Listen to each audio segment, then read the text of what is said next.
मी राज्यातील शेतकऱ्यांसाठी कर्जमाफी योजना राबविण्याचे आश्वासन दिले होते। त्याकरिता समिती गठीत केली आहे। राज्यातील 30 सप्टेंबर 2025 रोजी पीक कर्ज थकीत असणाऱ्या पात्र शेतकऱ्यांना 2 लाख रुपयापर्यंत कर्जमाफी देणारी पुण्यश्लोक अहिल्यादेवी होळकर शेतकरी कर्जमाफी योजना मी आज जाहीर करीत आहे।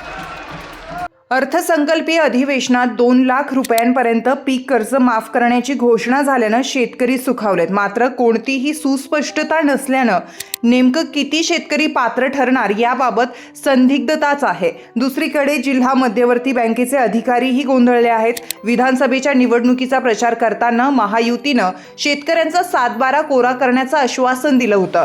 सत्तेवर आल्यानंतर मात्र त्या दृष्टीनं कुठलीही पावलं उचलली जात नसल्यानं प्रहार तसंच शेतकरी संघटनांनी आंदोलनाचं हत्यार उपसलं होतं।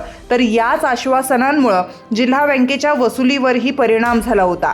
वसुलीसाठी जाणाऱ्या अधिकाऱ्यांना प्रचंड विरोधाचा सामना करावा लागला होता। वसुलीच होत नसल्यानं बँकेची आर्थिक स्थिती कमालीची खालावली। सरकारनं खुर्चीत बसून 2 वर्ष झाल्यानंतर कर्जमाफीची घोषणा केली, पण 7/12 कोरा काही होणार नाही, कारण 2 लाख रुपयांपर्यंतचं पीक कर्ज माफ होणार आहे। सप्टेंबर 2025 पर्यंत जे कोणी थकबाकीदार असतील त्या शेतकऱ्यांना फायदा होणार आहे। जे नियमित कर्ज फेडतात त्यांना 50,000 रुपये अनुदान मिळणार आहे।